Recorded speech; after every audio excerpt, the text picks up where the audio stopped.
Sasagutin po natin ang tanong na kung bakit laging Iglesia ni Manalo o si Manalo ang ating pinupuna. Ang sabi pa nga ng iba ay tinutuligsa. Ano bang dahilan? Mas maganda po ang babasahin ko sa inyo ay Jeremias 6:22. Pansinin po ninyo kung ano ang nakasulat dito. At kung bakit ayaw basahin ni Manalo at ang kanyang mga ministro, o bakit ayaw nilang ituro sa kanilang mga miyembro. Ganito po ang ating matutunghayan. Ganito ang sabi ng Panginoon. Narito, ang isang bayan ay magmumula sa hilagaang lupain. At isang dakilang bansa ay pupukawin mula sa kaduluduluhang bahagi ng lupa. Dito po meron pong tinatawag na bayan na magmumula sa hilagaang lupain. At yung isa, ipinakikilala, dakilang bansa. Pupukawin. Sino magsasagawa ng panggigising o magpupukaw sa kanila? Yung pong dakilang bansa. Ito po ang bayan ng Diyos na magmumula sa hilagaan.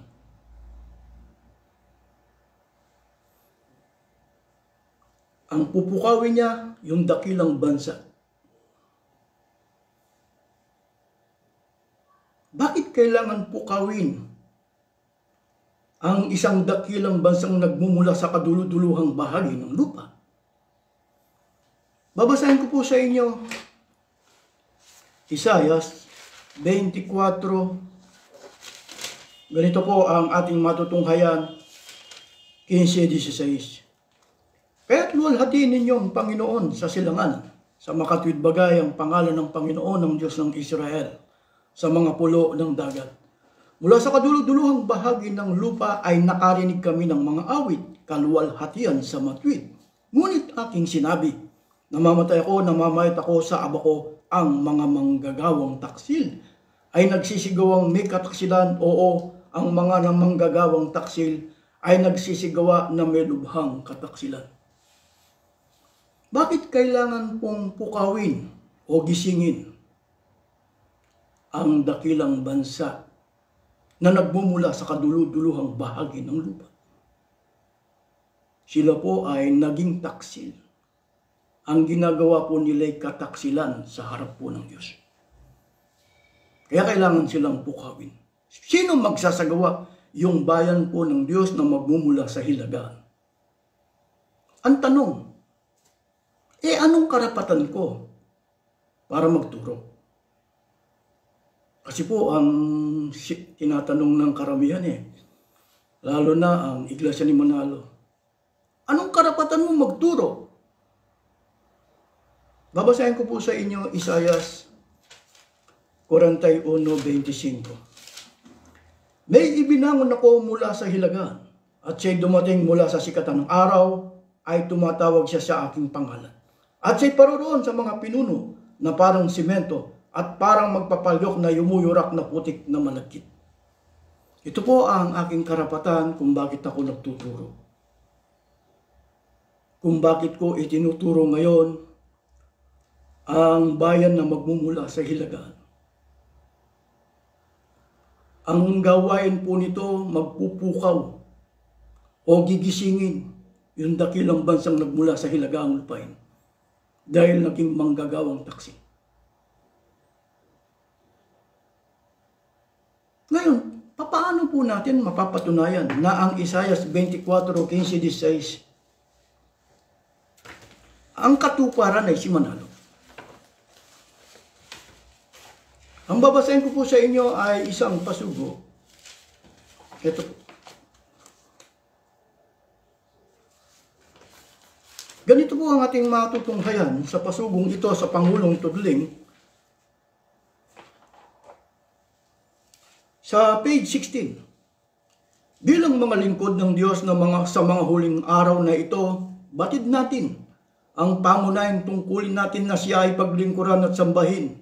Sa katunayan, nakasahad sa ulang nagpapatotoo sa atin kahalalan na ito ang layo ng Diyos sa pagtawag niya sa atin, sinabi ni Propeta Isaias. Kaya't luwalhatiin ninyo ang Panginoon sa silanganan, sa makatwidbagay ang pangalan ng Panginoon ng Diyos ng Israel sa mga pulo ng dagat. Mula sa kaduluduluhang bahagi ng lupa ay nakarinig kami ng mga awit, kaluwalhatian sa matwid.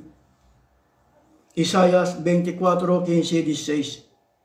Kaya lang po yung kalahati po ng 16, hindi po nila isinulat. Pero sino nagpapatotoo na silang katuparan? Iglesia ni Manalo. Naging manggagawang taksil sila. Paano sila naging taksil?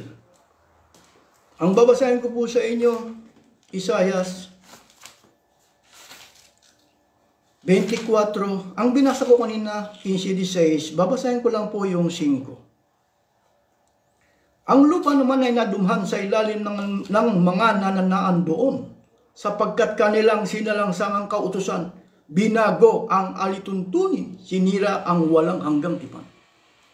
Nagkaroon po ng pagbabago. Kaya naging taksil sila. Bakit? Ano bang paniniwala ng Iglesia ni Manalo?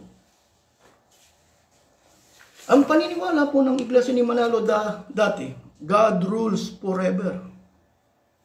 Dapat kung babaguhin po nila, hindi po nila nilagyan ng forever.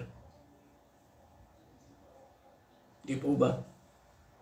Dapat ang inilagay na lang nila, God rules. Nilagyan nila ng forever. Bakit hindi ba God rules forever ang kanilang ginagawa? Ang babasahin ko po sa inyo ay isang pasugo kung anong ginagawa ng Iglesia ni Manalo. Dito po sa isang pasugo, panoorin po ninyo kung anong ginawa ni Manalo. Unity with the Church Administration, Pelhum B. Fuentes. Dito po sa page 16. In no way should these administrative rules of the church contradict the doctrines of the Holy Scripture, lest the very purpose of commissioning the church administration would have been defeated. Ang God rules po mula sa Diyos. Saan nagmula yung administrative rules? Mula kay Manalo. Magkaiba po yun. Ang banggit pinalitan. Binago. Anong ipinalit? Administrative rules. Paano nakagawa ng administrative rules si Manalo? Nagtatag siya ng church administration.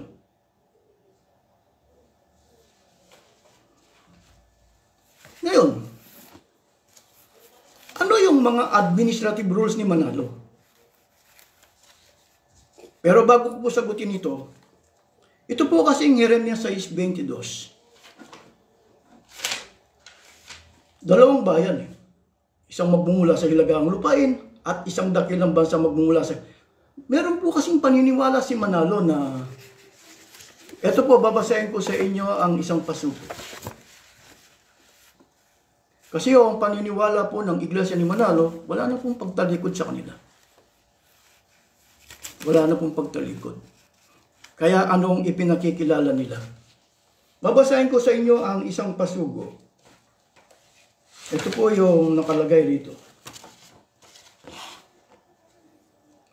Actually, the main reason why many people are converting to the Iglesia ni Cristo, yan nga po kay Manalo, is the realization that this is the true Church of Christ today, the fulfillment of the Bible prophecies concerning the third and the last group of people who would comprise the church established by Christ and who would uphold the true Christian doctrine, the fruit of divine mission of God's messenger in this last day, and whose calling and election are solidly grounded on the sure word of prophecy. Ano po yung kinukuha natin dito? The third and the last group of people. Ang paniniwala po ng Iglesia ni Manalo, third and last. Ibig sabihin, yung third, wala nang kasunod. Last na. Kaya ang ginagawa po ng Iglesia ni Manalo, para maging tama sa kanila yung turong the third and the last group, hindi po nila binabasa ang Jeremias 6:22. Hindi po nila ipinakikilala sa iba. Kala ko ang tungkulin mo'y magturo, bakit tayo mong basahin? Ngayon, balikan po natin. Dahil si Manalo, naging manggagawang taksil sila, binago. Kumbaga si Manalo, nagkaroon po siya ng church administration para gumawa ng mga administrative rules. Pero hindi po nila ipinakikilalang administrative rules, kundi mga pasya ng pangangasiwa. Kaya ginagawa nila ang isang bagay, pasya ng pangangasiwa.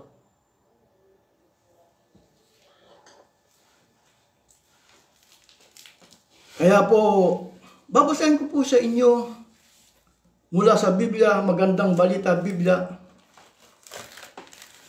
Aklat po ng 1, Kapitulo 10, talatang 12, 13.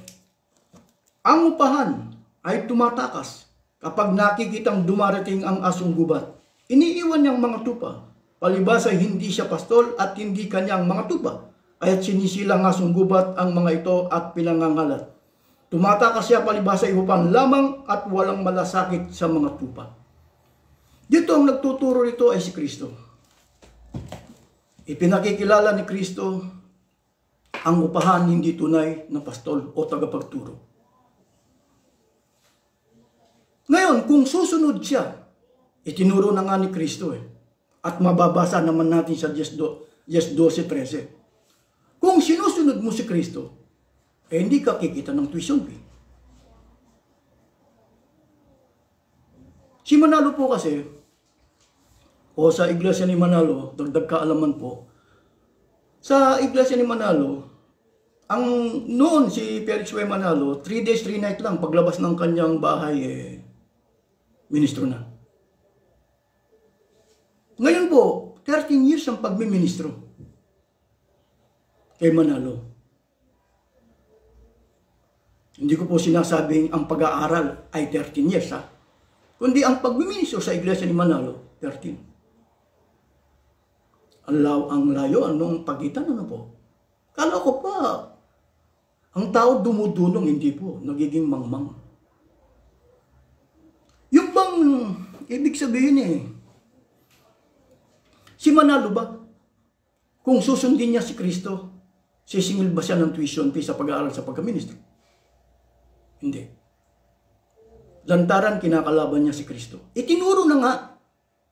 Ang katwiran alam mo naman natin si Manalo, hindi sapat sa kanya yung donation na 4 na beses sa loob ng 1 linggo. 3 sa araw ng linggo, pero Webes. Sa ngayon, meron na silang Merkules o kaya Sabado. Kailangan niyang kumita sa pagtuturo. Kailangan niyang kumita. Dahil hindi sapat sa kanya ang mga donation o mga limos. Pero kung tunay kang alagad ni Kristo, hindi mo gagawin. Kaya ang tunay na ministro, kahit saan siya makarating, babasahin ko po sa inyo, aklat ng 2 Korinto. 11, ipinangalan ko sa inyo ang mabuting balita, ngunit hindi ako humingi ng kabayaran. Ako'y nagpakaaba upang mataas kayo. Masasabi bang kasalanan ko ito? Ang tunay na ministro, kahit saan siya makarating, hindi siya sisingil ng tuition fee o bayad sa kanyang pagtuturo.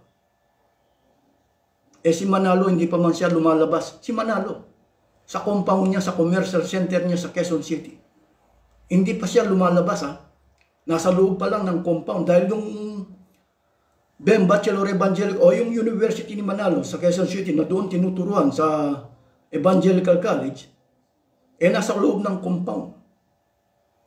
Si Manalo, hindi pwedeng mag-aral, hindi pwedeng magturo ng libre ang kanyang mga kaanib. Bakit? Hindi sapat sa kanya yung donation. Pero yung pagbiministro na may bayad kay Manalo, exclusive lang na ang turong ito sa loob lang. Hindi pwedeng ituro sa labas. Hindi pwedeng ipakilala sa iba't ibang sekta na ang pag-aaral sa pagkaministro sa kanilang reliyon ay may bayad o may tuition fee. Hindi po nila ituturo. Kaya ano po ang ginagawa ko? Inilalantad ko para meron po kayong alam kung paano naging manggagawang taksil sila.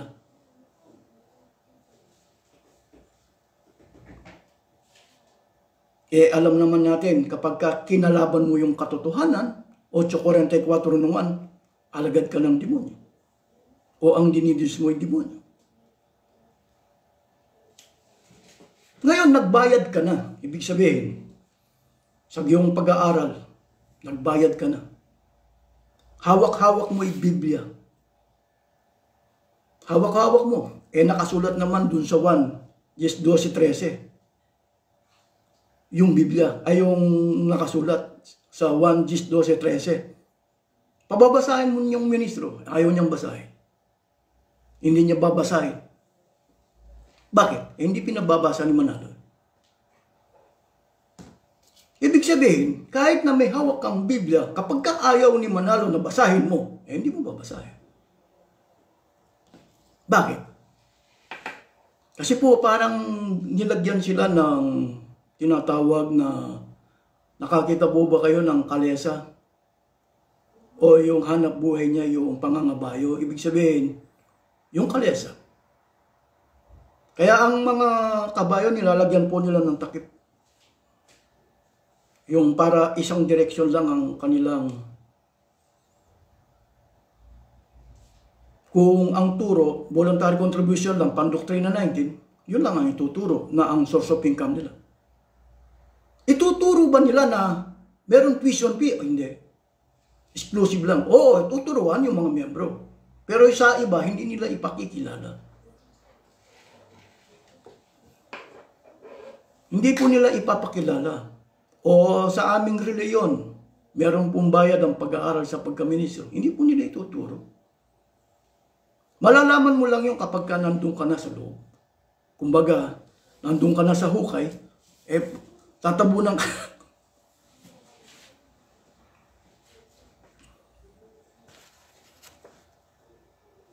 Ngayon, ano pa ang isa sa mga aral ng demonyo? O hindi ginagawa ng tunay na Iglesia ni Cristo, ginagawa naman ni Manalo. Ang babasahin ko po sa inyo, aklat po ng 2 Korinto, dito po sa English. 2 Korinto 2:17, pakinggan po ninyo. We are not like so many other who handle God's message as if it were cheap merchandise. Hindi kami katulad ng karamihan na nagninegosyo sa murang halaga ng God message o pasugo. Si Manalo, bago niya ipamimigay, si Manalo, nagbebenta ng pasugo sa kanyang mga kaanib. Ang presyo ngayon, 25 pesos. Paano nagkaroon ng puhunan si Manalo? Voluntary contribution ng mga kaanib. Hindi sapat kay Manalo yung voluntary contribution. Gumawa siya ng pasugo. Kailangan niyang kumita sa pamagitan ng pasugo, 25 pesos. Batay siya sinab, hindi po gawain ng tunay na iglesia na magbenta ng pasugo. Si Manalo, gawain niya. Kaya nung puntahan po namin yung ministro ni Manalo noong April 6, 1996, ang tanong ko lang bago mo ipamimigay ng walang bayad ang Pasugo Magazine, magkano mong ibinebenta sa iyong mga kaanib? PP.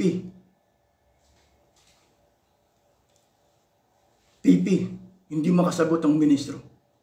Kaya ang ginawa lang po ng mga kaanib ng Iglesia ni Manalo, na-corner ako o nadala sa isang lugar. December 21, 1997, pinagtulungan na lang ako ng 5 kaanib o 5 diakono nila para patigilin ako sa ginagawa kong itong pagtuturo. Kaya ang tunay na Iglesia ni Cristo, Kahit saan sa makarating, walang bayad na kikitain. Walang bayad na kikitain. Pero mas maganda ang Iglesia ni Manalo ang ating pasasagutin. Diyan eh. Kung bakit ko nasabi, mas maganda pasasagutin natin ang si Manalo. Yan ang pasugon nila.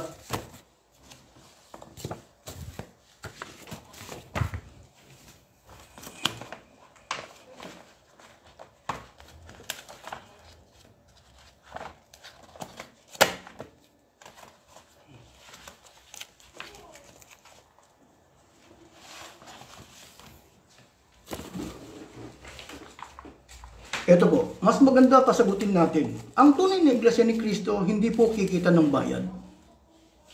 Kahit saan sa makarating. Ang tunay na Iglesia ni Cristo, hindi kikita ng bayan. Pero si Manalo, sa pamagitan ng pag-aaral sa pagkaministro, may bayad. Ang pasugo, may bayad.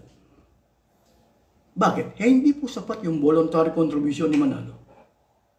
Kaya ang mga miyembro niya, hindi sapat. Hindi pwedeng purong voluntary contribution. Ginagamit niyang puhunan para igisa sa sariling mantika mga kanin. Dito nakita ko po yung pasugo. Issue noong 1994. How expensive is the way to Catholic heaven? Don't know. The Christian, ito po yung tunay na Iglesia ni Cristo. Batay sa kanila.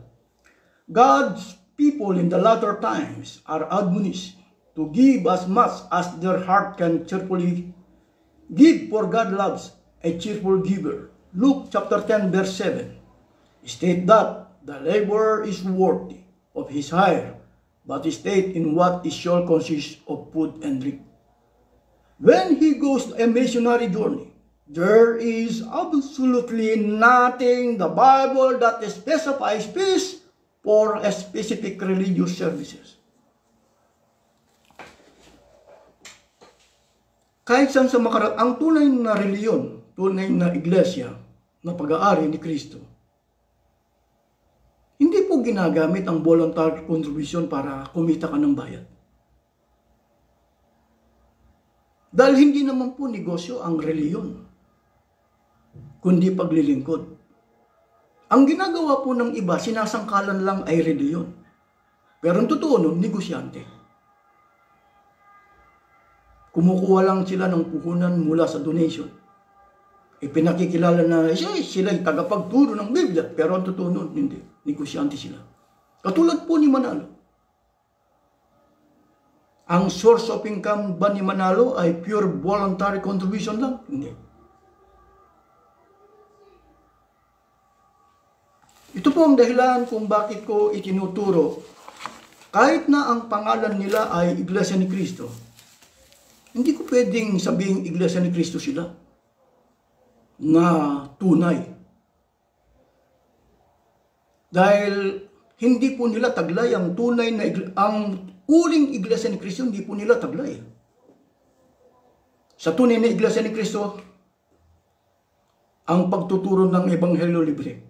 Sa Iglesia ni Manalo, sa BEM Bachelor of Evangelical Ministry may bayad. Sa tunay na Iglesia ni Cristo, ang pasugo libre.